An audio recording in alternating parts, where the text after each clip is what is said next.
Merhabalar arkadaşlar, kanalıma hoş geldiniz. Bugün de sizlere yapımı çok kolay lastik model önü açık terlik yapımını anlatacağım. Bu şekilde gayet gördüğünüz gibi hem ayakta duruşu çok güzel hem de çok basit yapabileceğiniz çeyizlik, hediyelik bir model. Hemen malzeme bilgilerini vermek istiyorum. Alt tarafında görebilirsiniz taban tığlamamı, hepsini birlikte yapacağız. Malzeme olarak yine ip nako pırlanta kullandım, açık gri tonlarında. Üzerine de yine daha önce 8 yapraklısını yaptım. Tunus işi papatya çiçeğin, inşallah bir sonraki videoda bunun da sayılarını sizlerle paylaşacağım. Böyle üzeri için çok şık durdu. Siyah boncuklarla, ister küçük boncuk ister büyük boncuklarla deneyip yapabilirsiniz. Şimdi terliğimizin yapımını anlatacağım. Sonraki videoda da çiçeğimizin yapımına geçeceğiz. Şöyle kullandığım tabanlık bu tavsiyedir. Sert yapısı olan, bunu tek katlı da rahatlıkla yapabileceğiniz, ben tek kat taban kullandım. Şöyle deri tarafı dışa, alt tarafa, keçe tarafı da içe, ayak içine gelecek şekilde yapacağız. 37-38 numaraya uyumlu bir taban. Rasim Uyar tabanlıkları Instagram sayfasından yazarsanız aramalarda çıkacaktır. Zaten Instagram'dan beni takip edenler de bilir. Paylaşımlarımın altında yorum kısımlarında postun altında paylaşıyorum aldığım sayfayı. Oradan alabilirsiniz ama dediğim gibi şöyle çift katmanlı da olarak farklı bir çift daha taban alıp çift taban olarak da kullanabilirsiniz. İster hem içi hem dışı deri olarak size bakacak şekilde yapabilirsiniz. İsterseniz altı deri yine bu sol ayağa denk bir tabanlık. Bakın sol ayak olduğu için farklı bir sol yine taban, bir çiftin tabanını alıp üzerine koyup sol tarafta çift katmanlı kullanabilirsiniz terlik için. Ben hem tarif verdiğim için hem de gayet uygun tek tabanla çalışacağım şimdi. Hemen tığımı yine göstermek istiyorum. Ben yine 2 numara tığ 1.75 milim bir tığla tabanımı tığlıyorum. Bu tığla da örmeye çoğunlukla zaten bunu kullanıyorum babetlerimde ve taban tığlamamda. Çiçeklerde de ideal bir tığ numarası. Bu terlikte sağ sol fark etmiyor. Ben yani bu sağ olan tarafında da buradan başladım tığlamaya. Solda da buradan başlıyoruz. Zaten bir farkı olmuyor. İki tarafında sayıları aynı. Modelin sağ ve sol üzerinde bir aksesuar bulunmadığı için, düz bir model olduğu için iki tarafı da, iki tabanında, iki ayağı da, sağ ve sol ayağı da buradan başlayabilirsiniz. Şimdi şöyle öncelikle 37-38 numara için yapıyorum ben bunu. Bu tam tepeyi ayırt. Tam tepeden sonra bakın 1, 2, 3, 4, 5, 6, 7, 8, 9, 10, 11, 12, 13. 13.'yü 13. Şu boşluğa, taban aralarındaki boşluklara ipimi sabitliyorum. Hemen buradan bir düğüm atarak taban tığlamamızı yapıyoruz. Bir önceki videolarımda yaptığım önü kapalı lastik modeldeki gibi yine eğer 39 ve 40 numara yapacaksanız sayı çoğaldıkça bu terlik şu boşlukları bir tane fazla 39 ve 40'da 14.'ye 42 falan daha büyük numaralarda 15.'ye batarak terliğinizin şu kısmını daha geniş yaparak lastik öreceğimiz kısmı buradan ayarlayarak, zaten başlangıç yerimiz de buradan olacağı için tığlamamızda bu boşluklarla ayarlamamız gerekiyor. Yapabilirsiniz. 35-36 dediğim gibi küçüldükçe ayak numarası 35-36 da bu sayılarla yapılabilir ya da 33-34 küçüldükçe eksik, büyüdükçe de bir tane fazla başlayarak terliğinizin duruşunu ayarlayabilirsiniz ayaktaki. Şimdi hemen düğümümü attım ben. Bu şekilde başladığım yere 3 tane batarak tabanımızı tığlamaya başlıyoruz. Bunu bir sayıyorum. Çünkü buradaki şu ilmekten farklı babetlerde farklı oluyor. Burada şimdi 3 trabzan denk getireceğimiz için burayı 3 tane başlamamız şart. Normal babetlerde topuktan başlıyordum. 2 tane yapıp sonra burada birleştirdiğimde sıkıntı olmuyordu. Çünkü başlangıç yerimiz burası olduğu için burada 3 tane ilmeğimizin olması şart arkadaşlar. O yüzden 3 tane yaparak başlıyoruz. Hemen burun kısmına burada hızlıca geçmek istiyorum. Burun kısmından 3 kalana kadar bakın 1 2 3 buraya kadar 3 batıyoruz. Burada 4, sonrasında zaten devam edeceğiz. 3 kalana kadar 3 batalım, bu boşluklara devam edelim. Evet, buraya kadar 3 tane battım. Şimdi 3 kalana burada 3 taneyi de 4 kez dolacağım. Tam tepedekine de isterseniz aralık mesafesi de boşlukların çok aralıksa 5, değilse orayı da 4 dolarak devam edebilirsiniz. Şimdi dördüncüyü batıyorum. Yanındakine yine bu 3 taneye 4 batıyorum. 2 3 ve 4. Topuk tam tepeye de dediğim gibi 5 4 batarak, çünkü zaten bu burun kısmına geleceği için burayı örmeyeceğiz, açık olacak. 4 de batabilirsiniz, 5 de batabilirsiniz. Bu şekilde hemen bakıyorum benim mesafesi ne kadar kalacak. Zaten bundan sonrasını bakın 4 doldum. Diğerine de batmıştım. Çok aralık olursa 5 batabilirsiniz. Şimdi 3 taneye daha 4 1 2 3 4 kez batıp yine buraya gelene kadar 3 kez, topukta da 2 tane, yani şu sağda ve solda ikişer taneye 4 batacağız. Tam topuğa yine 4 batabilirsiniz. Onu da ayarlayın. Çok uzak değilse mesafesi, buraya kadar 3 dolarak yine tabanımızı tığlayarak gelelim arkadaşlar. Evet arkadaşlar, bakın sonuna geldim. Burayı zaten daha önceki taban tığlamalarımda da var, terlik videomda. Hızlıca geçtik. Başlangıç yerimiz şöyle, hızlıca geçiyorum. Başlangıç yerimizde 3 batarak başladık. Burunda sağdan 3, bu 3 taneye tam tepedekine, bir de burada soldan 3 taneye 4 battım hepsine. Sonra yine topukta burada tam tepeyi ayırıyoruz. 2 kalana kadar 3 battık. Bu 2 3 4 5 taneye de bu topuk kısmında 4 battım yine ben tepedekine de. Yine geldik buraya kadar 3 battım ve tamamladım tabanımı. Şimdi hemen şu ilk başladığım yerin şu dalını alarak arka dalını direkt tek dalına birleştiriyorum. Birleştirmemi yaptım. Bir zincir çektim. Yine aynı birleştirdiğim tek dalın içerisine bir sık iğne yaparak başladım. Şimdi bu arkada kalan tek dallarına sık iğne yaparak normal, bakın bu başladığımız yere kadar tabanı komple sık iğne örerek geliyoruz. Tek dallarını bırakıyoruz. Şu arkaya kalan tek dallarından sık iğne yapıp buraya kadar örelim arkadaşlar. Komplesine gelelim. Evet, sonuna geldim. Son burada kalan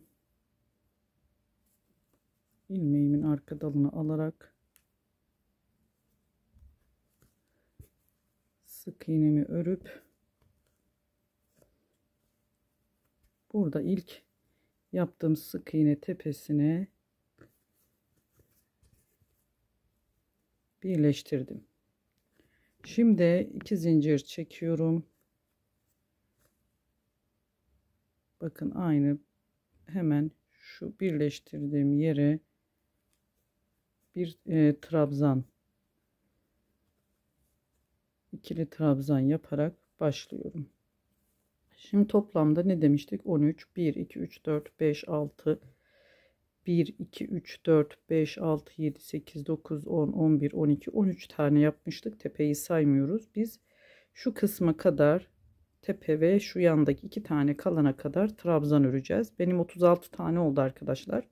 Şimdi 36 tane önce örelim, bakalım nereye denk geldiğini. 36 trabzan örerek her ilmeğin içerisine oraya kadar gelelim. Normal bakın bu şekilde ikili trabzan örerek ilerleyelim.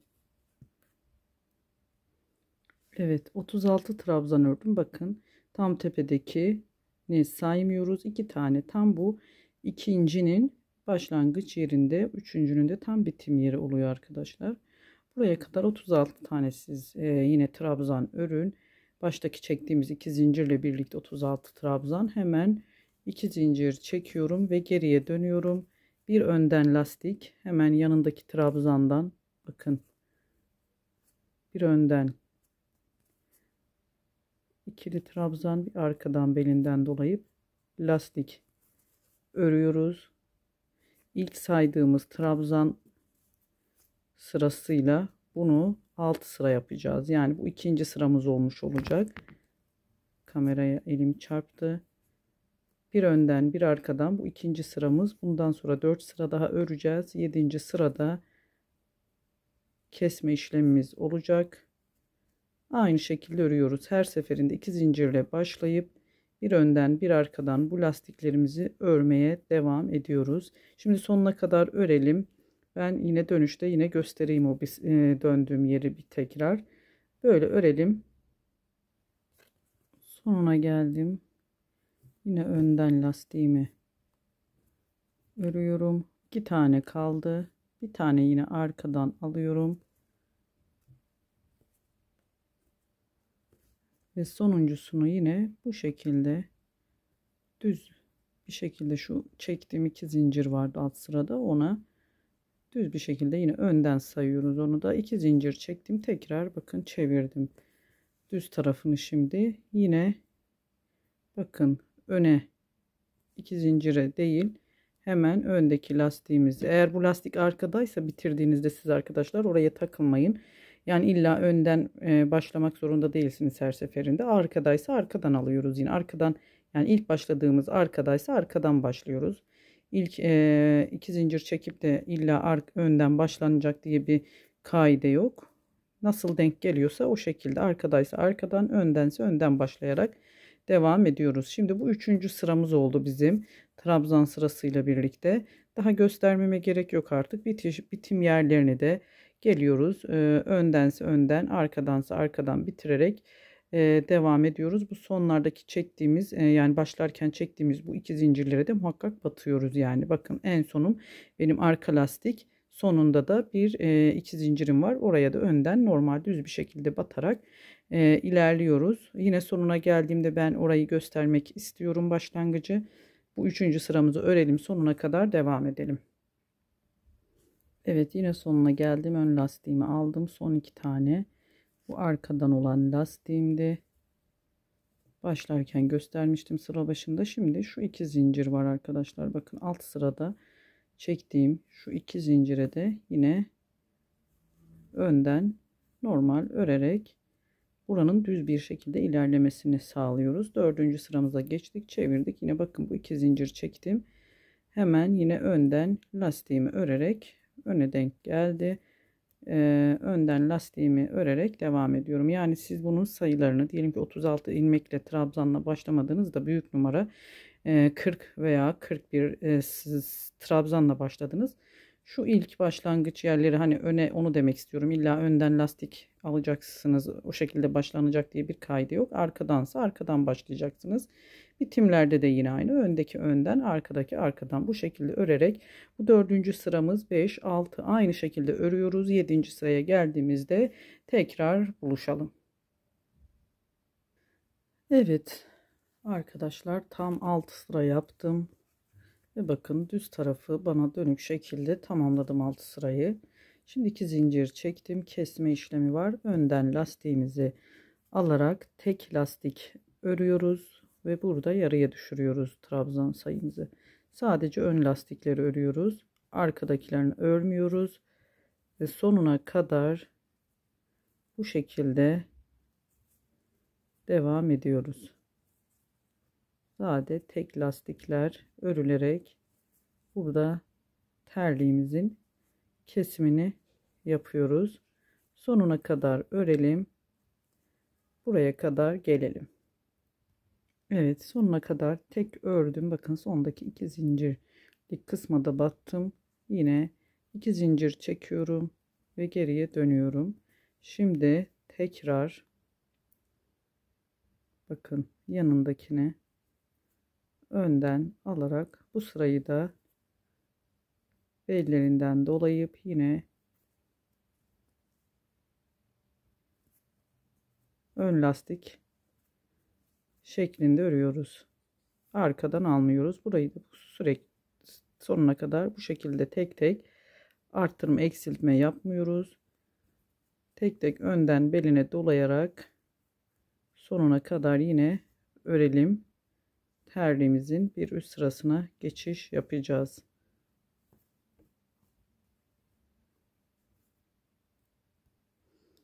Evet, sonuna geldim. Sondaki 2 zincirlik kısma da yine bir trabzan, 2 zincir çektim. Geriye döndüm. Bakın düz tarafı yine burada bir şu kısmı yapmış olduk. Çıkıntımız. Hemen şimdi yine ön lastik bu yaptığım ördüğüm şu kısmı birinci sıra olarak yine kesme işleminden sonra yani şu 7. lastikte kesmiştik ya, bundan sonra burayı ördüğümüzde burayı birinci sıra olarak kabul edelim. Şimdi ikinci sıra bir önden bir arkadan, üçüncü sıra tekrar bir önden bir arkadan, yine bu kesme işlemimizi dördüncü sırada yine teke indireceğiz. Bir kesme işlemimiz daha olacak. Bakın arkadan ördüm, yine yanındakini belinden dolayarak örüyorum. Kameraya çarptığı için taban biraz zorlanıyorum, o yüzden ekrandan çıkıyor bazen, kusura bakmayın. Yine bir arkadan ördüm, sıradakini önden belinden dolayarak ördüm, sıradakini arkadan belinden yine dolayarak örüyorum, sıradakini yine önden, bu şekilde sonuna kadar bir önden bir arkadan lastiğimizi trabzan şeklinde örerek sonuna gelelim. Sonrasında arkadaşlar bu ikinci sıra olarak bunu kabul ediyoruz. Bir alt sırada direkt önden almıştık hepsini, bu kısmı. Bunu ikinci sıra, üçüncü sırayı da yine bir önden bir arkadan alalım. Dördüncü sırada yine kesme yapacağız. Üçüncü sırayı örüp dördüncü sırada buluşalım. Evet, yine burada göstermek istiyorum arkadaşlar. İkinci sıramızdı. Şimdi arkadan ördüm. Son 2 trabzanım kaldı. Bakın bunu bir önden yapıyorum. Sonrasındaki 2 zincirimi yine örüyorum. Bu kısım dümdüz bir şekilde ilerlesin diye. Şimdi geriye döndüm. Bakın burada ön lastikten başlamıyoruz. Arkaya kaldı lastiğimiz. Hemen 2 zincir sonrası bu arkada lastiğimiz var. Arkadan başlıyoruz. Demek istediğim buydu. Alt sıralarda bahsettim. Yani önde değilse arkada, arkadaysa arkadan başlıyoruz. Öndeyse önden başlıyoruz. İlla bu sıra başlarında önden başlanacak diye bir kural yok. Bunu göstermek için burada yine size anlatmaya çalıştım. Tekrar birlikte ördük. Şimdi üçüncü sırayı tamamlayalım. Dördüncü sırada keseceğiz. Evet. Bakın dördüncü sıraya geldim. Yine düz tarafı bize tabanım bakıyor. Hemen yine önden lastiğim görünüyor. Önden lastiklerimizi tek tek kesiyoruz. Yani önden alıyoruz sadece. Arkadakilerini örmüyoruz. Şimdi bu sırada da trabzan sayımızı yine yarıya indiriyoruz. Sadece önden olan tek lastiklerimizi bu şekilde keserek terliğimizin kesme işlemini yapıyoruz.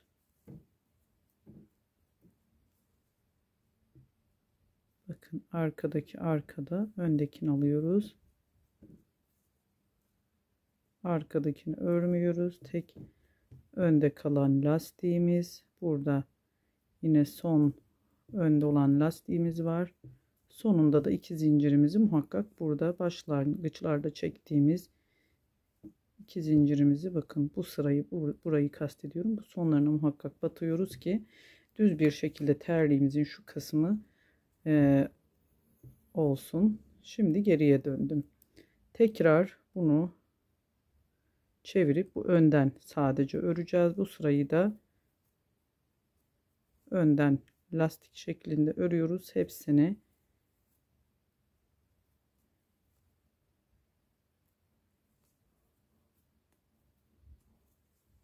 Ve terliğimizi tamamlayacağız arkadaşlar. Burada ipimi keseceğim. Sonra diğer kanadını da başlangıç yerini göstereceğim size. Aynı bu ördüğümüz sistemde ilmek sayılarımız da aynı olacak. Başladığımız bitirdiğimiz yerler karşılıklı aynı olacak.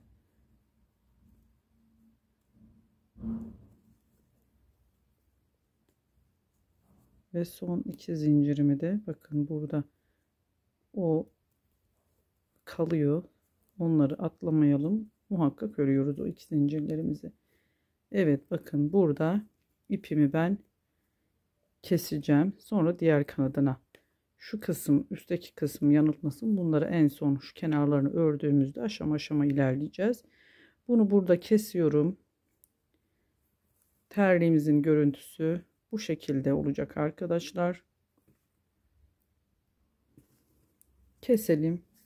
Hemen makasımı alıp çok uzun da çok kısa da kesmeyin. Bu ip bize sadece gizleyeceğiz. Buradaki ipimizle işimiz bitti. Şimdi bakın bu sırayı bu kanadını ördük. Şimdi sıra, eğer 40 numara örecekseniz arkadaşlar, yani 40 ve üzeri 39 ve şu ayak kısmınızda ne bileyim daha hani burası daha rahat olsun istiyorsanız, ayağınıza göre büyük yapmak isterseniz şu 7 sıra olan lastiğimiz, yani 7. sırada kesmiştik ya, bunu 8. sırada keselim. 7 örelim, 8'de keselim.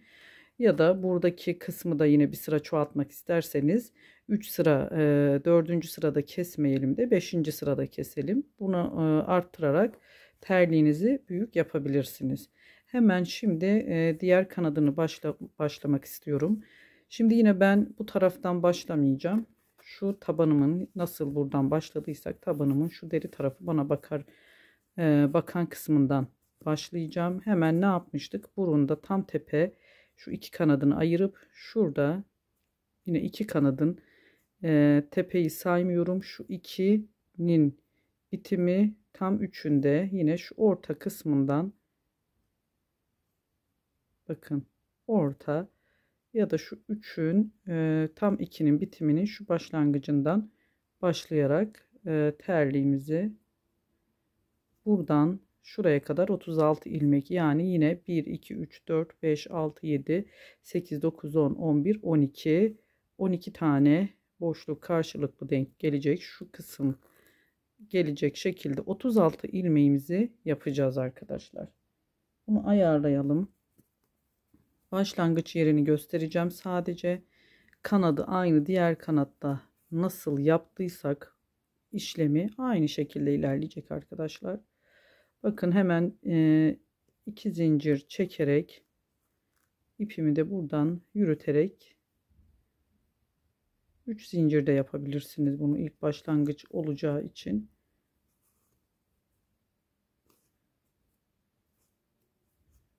Bunu yanındakine batarak trabzanlarımızı yine örüyoruz. 36 trabzan örerek devam edelim arkadaşlar. Yine burada başladığımız yerin tam şu kısmının karşısına 13 tane sayacağız zaten. Bakın şuradan sayacağız. Şuradan itibaren 1 2 3 4 5 6 7 8 9 10 11 12 13 olacak. Bunu 36 trabzana denk getirelim. Şunu söylemek istiyorum. Yanlışlıkla arkadaşlar, ben şuradan itibaren, tepeden itibaren 13 ayırmıştım ya, oraya kafam gitti. Şu tepeyi 2 taneyi saymadan, buraları saymadan 12 olmayacaktı. Bakın başladığım yer 2 ile şu üçüncünün tam arasından başladık. 2 zinciri veya 3 zincirle çektik. Yanındaki sık iğneye batarak 3. trabzanım. Buradan 1 2 3 4 5 6 7 8 9 10 11.'ye kadar arkadaşlar, bakın 11.'ye kadar örüyoruz. 36 tane trabzan. Şunlarla birlikte şu 2 tane ile 13 oluyordu. Benim kafa onu saymadan 13 gittim. Ben de şaşırdım. Şimdi 11. Tığlamaya kadar gelelim. Karşılıklı 36 tane zaten trabzanımızı yaparsak oraya denk gelecektir. Devam edelim. Evet Arkadaşlar bakın başladım. Şöyle batarak, şu başlangıçta dibine tam batarak başlarsanız, ben orayı dibine battım. İkinci trabzan, 2 zincir çektiğim 2 zincirle birlikte 36 tane, tam 11. buradan 2'nin tam sonu, yani tam sonundaki ilmekten başladım ve tam 11. boşluğa bakın denk geldi. 36 tane trabzanımızı yaptık. 11 tığlamaya denk geliyor bu. Bakın şu tam bir tık bu taraftan olduğu için bunu saymıyorum. Burada da yine 3 trabzan oluyor ama tam buradan da yarım alalım. 1 2 3 4 5 6 7 8 9 10 11. 11.'nin tam şu sonundan tamamladık 36 tane ilmeğimizi. Şimdi burada daha hiçbir işlem göstermeme gerek yok. Çünkü aynı burada ne yaptıysak burada da dönüp aynı kanadı yapalım. İpimizi kesmeden bitirdiğimiz şu kısmı bitirdiğimizde tekrar birlikte örmeye, eklemeye devam edeceğiz terliğimizin üst kısmını ve sonraki aşamalarını. Evet arkadaşlar, bakın aynı bu tarafta yaptığım işlemi burada da yaptım ve sonuna geldim. Şimdi birleştireceğiz. Hemen karşılıklı şu ilmeklerden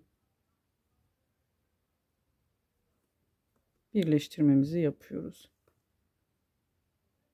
Şu 2 zincir tepesine zincir çekmişim. Buradaki zincirimi geriye alıyorum. Şu 2 zincir tepesine önce bir, evet, yanındakine hemen geçiş yapıyorum. Sonra bir yanındakine karşılıklı bu şekilde kaydırma tekniğiyle birleştirerek yukarıya çıkarıyoruz. Bu işlem sonucunda ilmeğimizi hemen sıradakini alıyorum ve sıradakine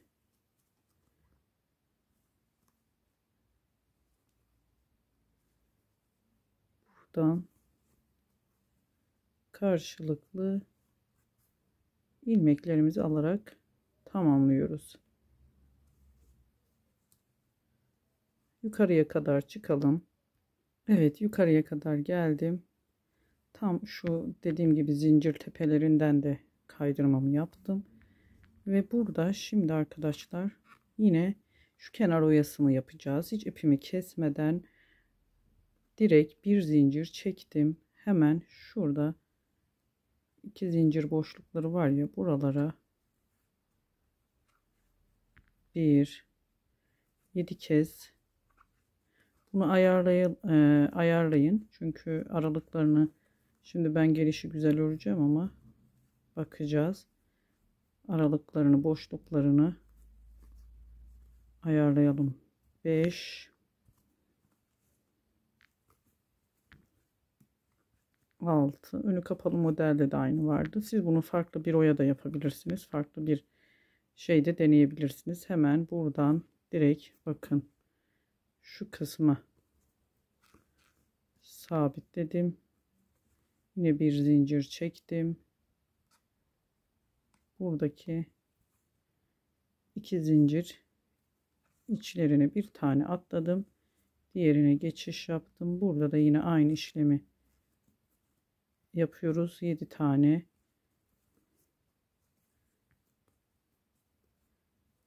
trabzan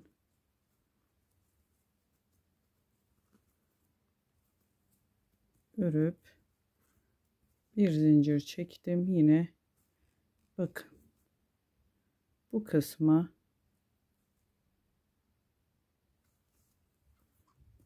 sabitledim. Yine bir zincir çektim. Son bir tanemiz kaldı. Yine bir tane atlayıp şuraya yine 2 zincir içerisine son üçüncüyü yapıyorum. Bunu da yapalım. Evet. Şuraya almak istiyorum terliğimi. Bunu da yaptım. Bakın zaten bir tane var. Hemen şuradaki bir sonraki sık iğneye bunu da sık iğneyle sabitliyorum. Evet, 3 kez bu işlemi deniyoruz. Ve şimdi sık iğne ile döneceğiz bu kenarlarını. Ama ara ara da kesme yapacağım ki şu kısımlar, boşluklar kapansın arkadaşlar. Bunu çift taban yapacaksanız trabzanla yapın. Çünkü çift taban kenarlarını ancak trabzan kapatıyor. Şimdi ilk kesmemi yapıyorum. Şöyle bir taneyi aldım. Yanındaki bir taneyi daha örüp üçünü birlikte çıkaracağım arkadaşlar. Sık iğne olduğu için biraz bakın.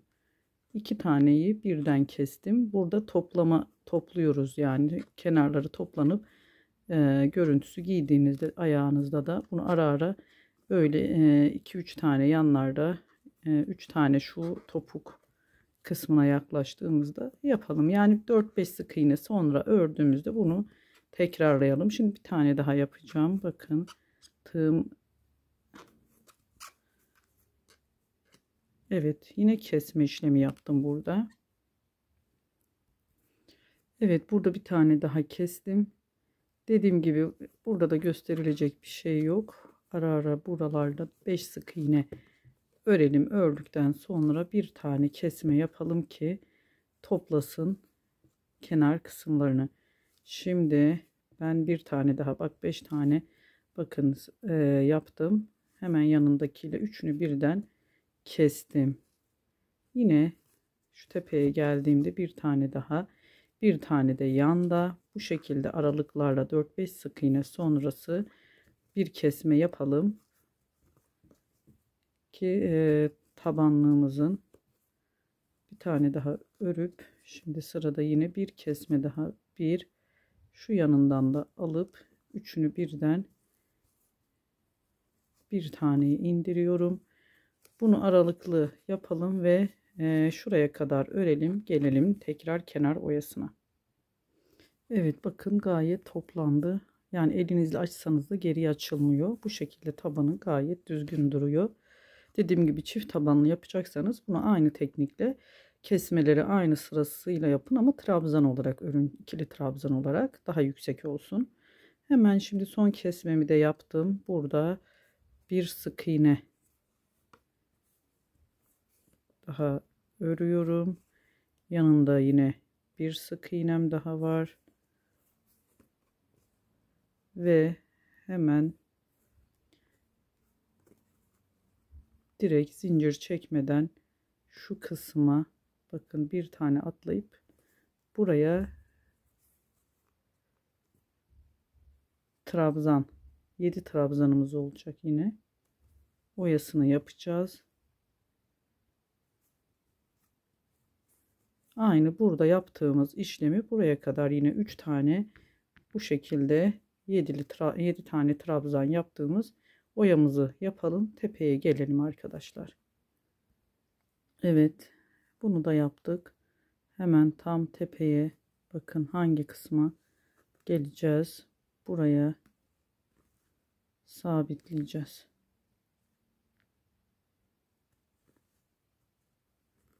Kaydırma tekniğiyle ilmeğimi çok sıktığım için batışım zor oluyor. Evet. Kaydırma tekniğiyle buraya kadar geldik. Şimdi hemen bakın bu aşağıya ineceğim. Şu tek dallarından bir zincir çektim. Bu yukarı çıkarkenki kısmımda burada tek dal görüntü oluştu arkadaşlar. İpimi kesmemek için ben buradan aşağıya ineceğim. Yine kaydırmayla şu kısımlara tek dallarına batarak iniyorum. Terliğimizin şu kenar kısımlarını da yapacağız. Bakın zaten orada göreceksiniz. Şu sıra halinde tek dal görüntüsü var. İlmeklerin belli oluyor zaten. Bu tek dallarına da yine kaydırma yaparak sonuna kadar gelelim. Sonrasında terliğimizin ön kısmının kenarlarına gideceğiz.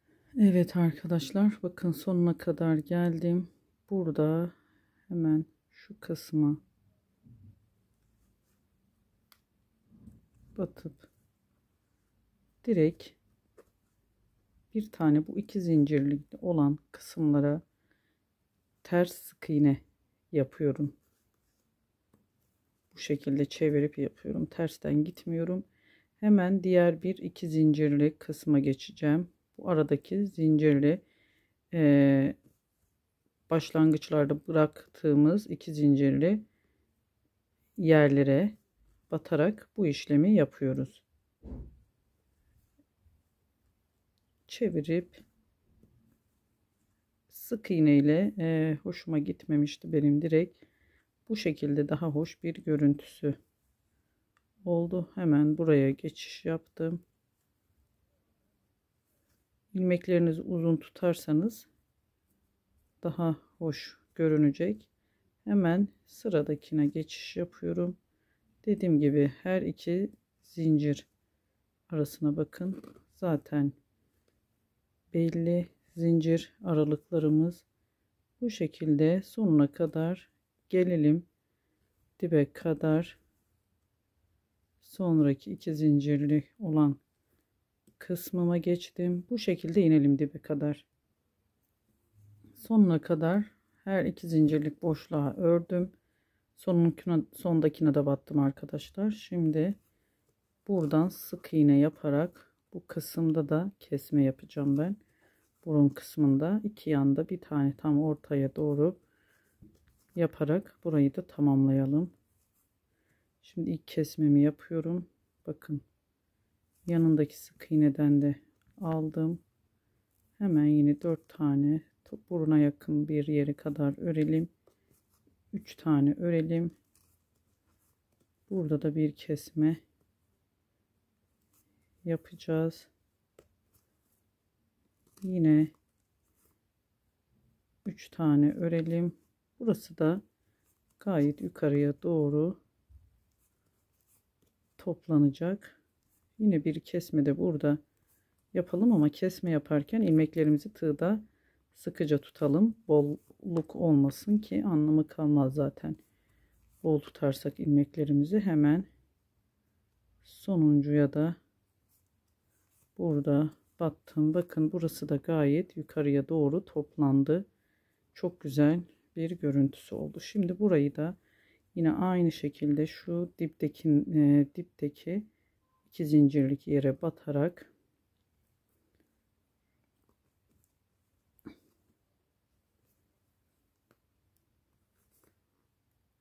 ters sık iğne yaparak hemen şu iki zincirlikli boşluklara böyle daha hoş bir görüntüsü oldu.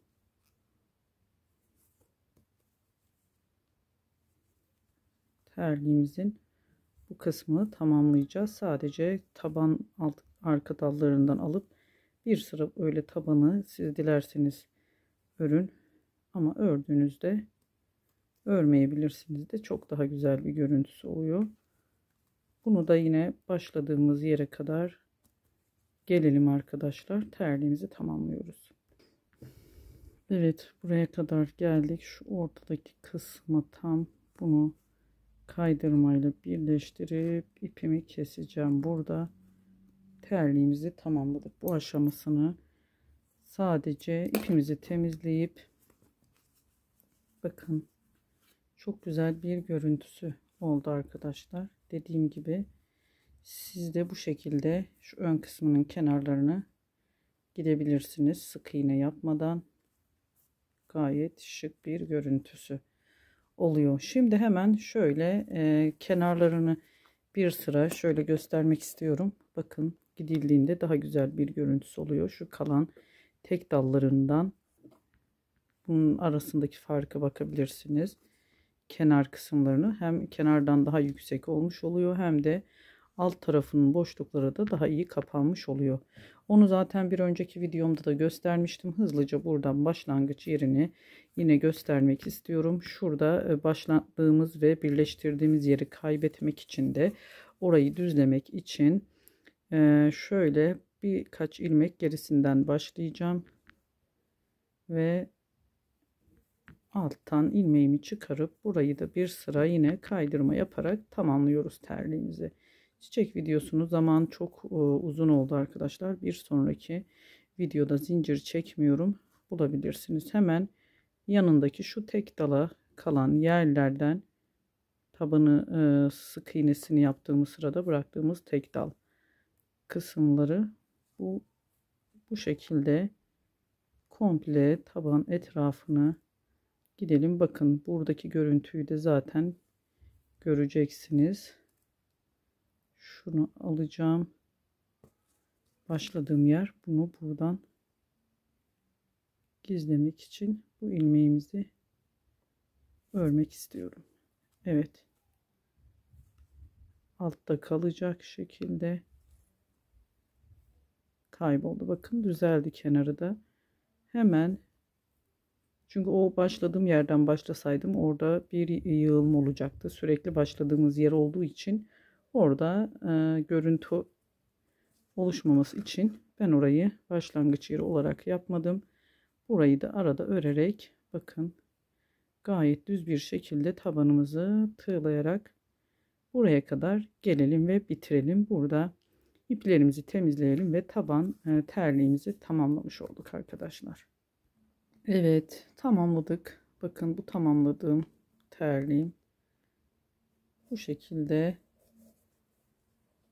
arkadaşlar. Evet, ön kısmı dediğim gibi zaten tüm bilgileri detaylıca video sırasında verdim. Önünü de ben bu şekilde ters sık iğne yöntemiyle yaptım. Daha hoş görüntüsü oluyor ve terliklerimizi tamamlayıp bitirdik.